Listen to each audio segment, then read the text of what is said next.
এই যে automatic engine অফের সমস্যা তো এতে আছেই, আগেই বলে দিলাম। তারপরে এর আরও সমস্যা দেখাচ্ছি। দ্বিতীয়, এই এক্সট্রিম গাড়ি গিয়ারে হাজার সমস্যা, একদম ফালতুচোদা গিয়ার। প্রথম কথা, এই যে গিয়ার দেখতে পাচ্ছ, গাড়ির গিয়ার। প্রথম কথা, গাড়ি এই যে গিয়ারের পার্টটা আছে না, এই পার্টটা ঠিক এই পার্টটা এই জায়গাটা খুব ভেঙে যায়, অনেক এক্সট্রিমে ভেঙে গেছে এই নতুন এক্সট্রিমটায়। তোমরা যদি ভেবে থাকো যে খুব ভালো, অ্যাকচুয়ালি দেখতে খুব ভালো হলেও বিল কোয়ালিটি একদম বেকার। এই বিশেষ করে এই জায়গাটা বিল কোয়ালিটি একদম বেকার। এমনি গাড়ির বিল কোয়ালিটি খুব ভালো, খারাপ নয় একদম। তারপরে এর গিয়ারের আসল সমস্যা বলি। প্রথম থেকে যেদিন থেকে নিয়েছি গাড়িটা, তার 1-2 দিন পর থেকে সমস্যা শুরু হয়েছে। ফার্স্ট সার্ভিস হয়ে গেছে, তো শোরুম থেকে সার্ভিস সেন্টার থেকে বললো এটা হিরোর কমন প্রবলেম গিয়ারে। প্রথম কথা, তুমি গিয়ার তুলতে পারবে, ক্লাচ প্রেস করে গিয়ার খুব ভালোভাবে মুড়ি তুলতে পারবে, স্মুথলি উঠে যাবে গিয়ার। কিন্তু যখন নামানোর সময় তখন গিয়ার নামতেই চাইবে না। কীভাবে এবার বলি, তুমি প্রথম 5 গিয়ারে গাড়ি নিয়ে যাচ্ছ, 50-60 স্পিডে যাচ্ছ। এবার তুমি যখন সামনে স্পিড ব্রেকার পড়লো, জোরে ব্রেক মারলে, ব্রেক মারার পরে গাড়ি দাঁড়ালো, তোমার কি তুমি পরপর করে গিয়ারটাকে নামাবে? তো 2-এ নামাতে আসবে, কিন্তু পরপর গিয়ার নামবেই না। এই 5 থেকে একবার 4-এ নামবে, 4-এ নামার পর গিয়ার ফলস খাবে, আর তোমার গিয়ারই নামবে না।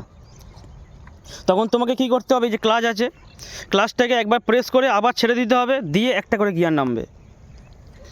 মানে তুমি যতবার গিয়ার নামাতে চাইবে, সবসময় হয় না কিন্তু বেশিরভাগ সময় তোমাকে বারবার এই ক্লাচটাকে বারবার প্রেস করতে হবে, তবে তোমার গিয়ার নামবে। মানে একটা করে গিয়ার নামাতে হবে, একবার করে ক্লাচ প্রেস করতে হবে। ক্লাচ না চাপলে গিয়ার নামবে না। এই বালচোদা বাইকের এমন সিস্টেম, সত্যি বলছি, এমন ফালতুচোদা বাইক। মানে গাড়ি ঠিক রানিং অবস্থায়, নর্মাল অবস্থাতে গিয়ার তো নামাতেই পারবে না। ঠিক 50-60 স্পিডে যাচ্ছ তুমি, সামনে স্পিড ব্রেকার পড়লো বা সামনে জ্যামে দাঁড়িয়ে আছো, তুই 5 গিয়ার থেকে 4 গিয়ারে নামাতে আসবে, প্রথমবার নেমে যাবে। তারপরে যখন 3-এ নামাতে আসবে, আর গাড়ি নামবে না, গিয়ার নামবে না। আবার তোমার ক্লাচটা প্রেস করে ছাড়তে হবে, তবে তোমাকে 3-এ নামবে। তারপর আবার 2-এ নামবে না। 2-এ নামাতে গেলে তোমাকে আবার ক্লাচ প্রেস করে 2-এ নামাতে হবে। এই হচ্ছে গিয়ার। তারপরে যদি তুমি নিউট্রাল করতে চাও, তো নিউট্রাল তো হবেই নয়, বললাম।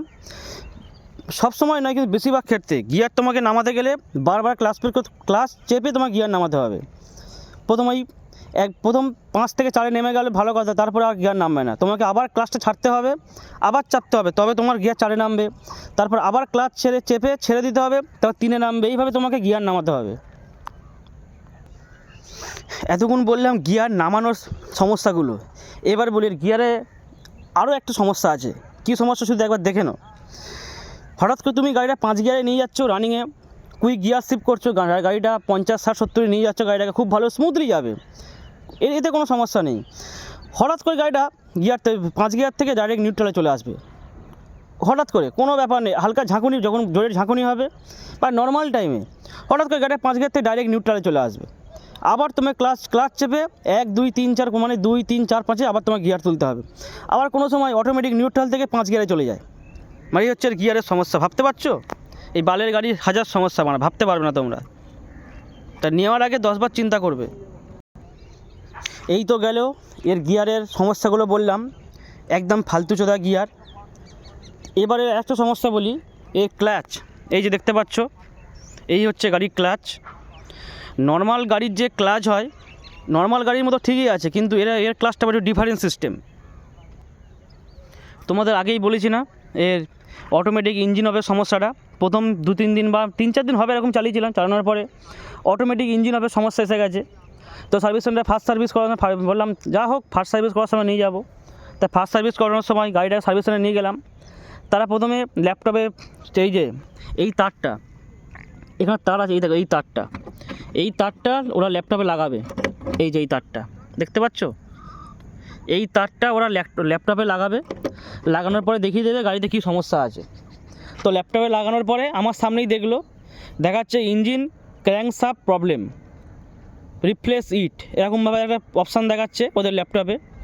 তোরা বললো ইঞ্জিন অফ হয়ে যাচ্ছে, তো এই ক্র্যাঙ্কশাফট সেন্সর আছে, সেন্সরের প্রবলেম। আমি বললাম সেন্সর কি খারাপ? বলছে সেন্সর তো খারাপ নয়, তাহলে প্রবলেম দেখাচ্ছে কেন? বলছে দাঁড়াও দেখছি।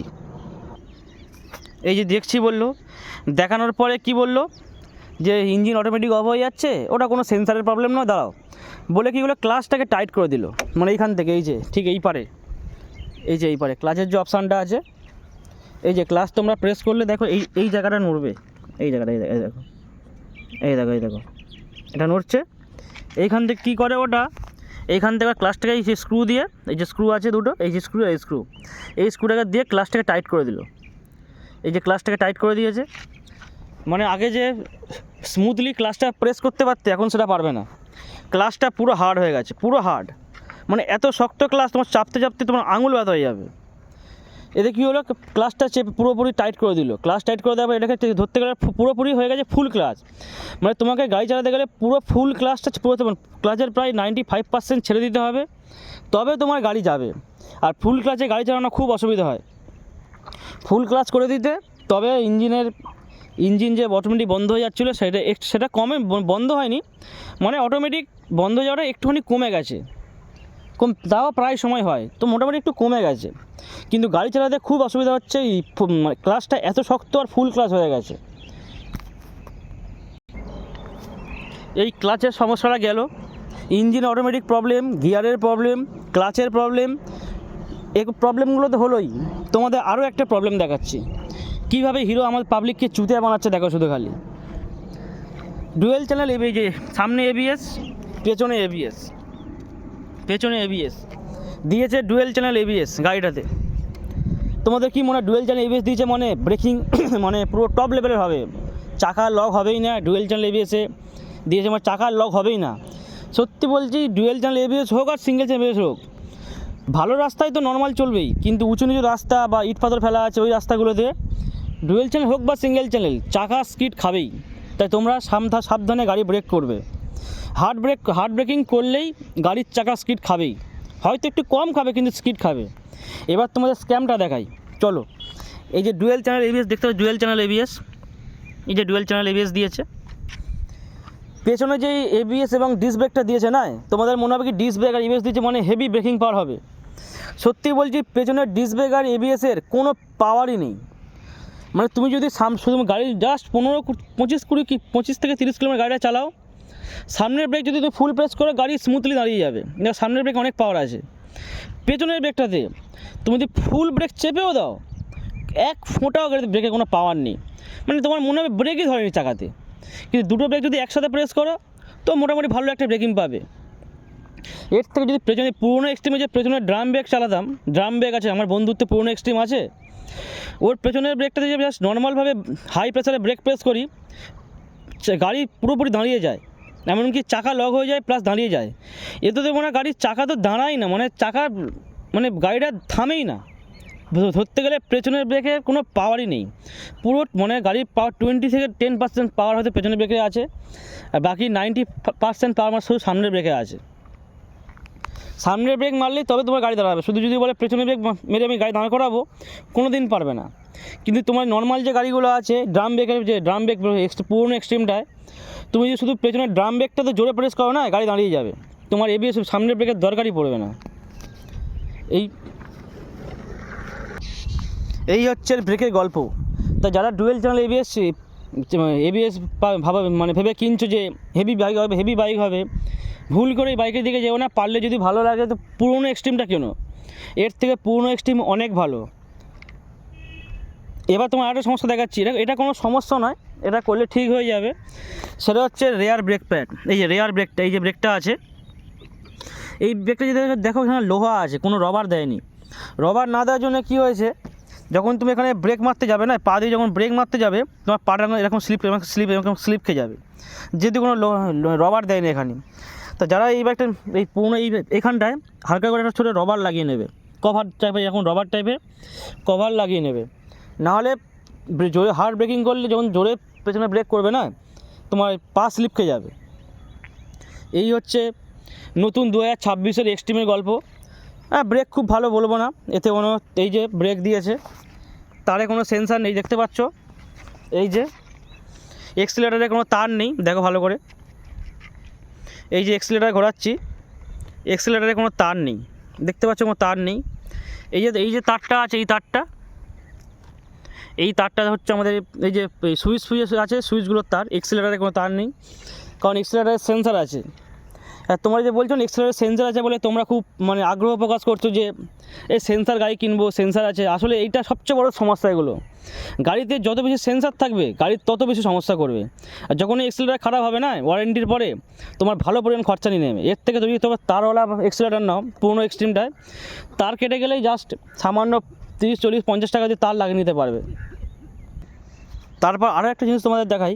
এই যে জিনিসটা আছে, এই যে কিকটা দিয়েছে না, প্রথম কথাই বালের কিকে মানে 90% গাড়ি স্টার্টই হয় না। জানি না কী সিস্টেম, সেন্সারে কী সমস্যা আছে নাকি খারাপ ভালো জানি না। এই বালে আমি যতবার গাড়ি কিক মেরে স্টার্ট করতে গেছি তো গাড়ি 90%, 90 বলবো না, নিয়েছে খুব কম, 70 থেকে 80% গাড়ি স্টার্টই নেয় না। বিশেষ করে তো প্রথমে সকালবেলা তোমাকে তো গাড়ি স্টার্ট নেবেই না। সকালবেলা তোমাকে স্টার্ট করতে গেলে তোমাকে সেলফি মারতে হবে, এই তোমার সেলফি মারতে হবে, কিকে তুমি গাড়ি স্টার্টই করতে পারবে না। এই যে কিক দিয়েছে আমার মনে হয় কিকটা দিয়েছে জাস্ট লোক দেখানোর জন্য। কোনো গাড়ি এখন ধরতে গেলে সব গাড়ির কিক তুলে দিচ্ছে। হিরো এই কিকটা দিয়েছে লোককে দেখানো, দেখো আমরা গাড়িতে এক্সট্রা কিক দিই, এমার্জেন্সি তোমার কাজে লাগবে। আমার এমার্জেন্সিতে গাড়িতে কখনো কিকের স্টার্টই হয়নি, আমি 90% সেলফেই স্টার্ট করে দিই গাড়ি। বেকার কিক এটা, জানি না তোমাদের গাড়িতে আলাদা হতে পারে, তো আমার এই গাড়িতে কিক তো স্টার্টই হয় না। আর এখানে দেখো কিকে কোনো রবার দেয়নি, জাস্ট লোহা দিয়েছে। কিক মারতে গেলে সাবধানে মারবে, প্রথম কথা পা স্লিপ করে যেতে পারে। এছাড়া তোমাদের একটা জিনিস দেখাই, এই নতুন এক্সট্রিমটায় যা 2026 মডেল, এই দেখো ডিজিটাল মিটার, নতুন মিটার করেছে, ডুয়েল চ্যানেল ABS দিয়েছে। এর একটা সমস্যা হচ্ছে পেছনের সিটটা তুমি খুলতে পারবে কিন্তু সহজে লাগাতে পারবে না। মানে লাগাতে এত ঝামেলা হবে, এই পেছনের সিটটা ঠিক মতো লাগাতে গেলে তোমার বারবার চেপে তোমার হাত ব্যথা হয়ে যাবে, তবু ঠিক মতো লাগাতে পারবে না। 10 বার চাপার পরে একবার ঠিক মতো লাগবে, তাও দেখবে সিটটা দেখো ঠিক মতো লাগেনি। এই পাটা ঠিক মতো লেগেছে, দেখো এই পাটা পুরো লেগে গেছে, এই পাটা দেখবে লাগবে না, এ দেখো পুরো উঠে গেছে, এই পাটাতে পুরোপুরি উঠে গেছে।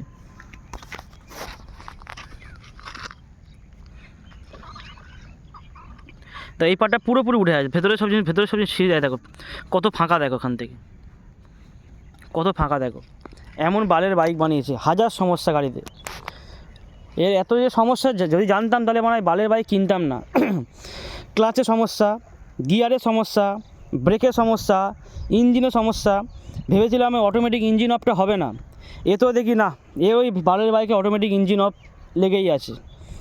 কতবারই অটোমেটিক ইঞ্জিন অফের জন্য আমার কতবার অ্যাক্সিডেন্ট হয়নি যদিও, মানে গাড়ি ঝাটকা মেরে বন্ধ হয়ে গেছে, এরকম সমস্যা অনেকবার হয়েছে, যদিও অ্যাক্সিডেন্ট হয়নি।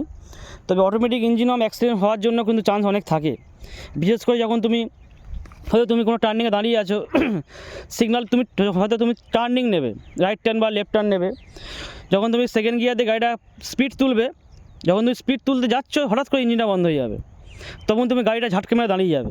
তখন তো ঠিকমতো ব্যালেন্স করতে না পারো, তুমি মানে পড়ে গেলেই তুমি যেদিকে টার্নিং নেবে সেদিকেই পড়ে যাবে। হয়েছে আমার সাথে এগুলো। ভাবতে পারবে অটোমেটিক ইঞ্জিন অফের সমস্যা একদম ফালতু জিনিস। এটা শুধু হিরো গাড়িতেই আছে। হোন্ডার হর্নেট যেটা বের করে, যদি তোমাদের মনে হয় যে স্টাইলিশ লুক নেবে, তো বলছি হর্নেটের দিকে যাও।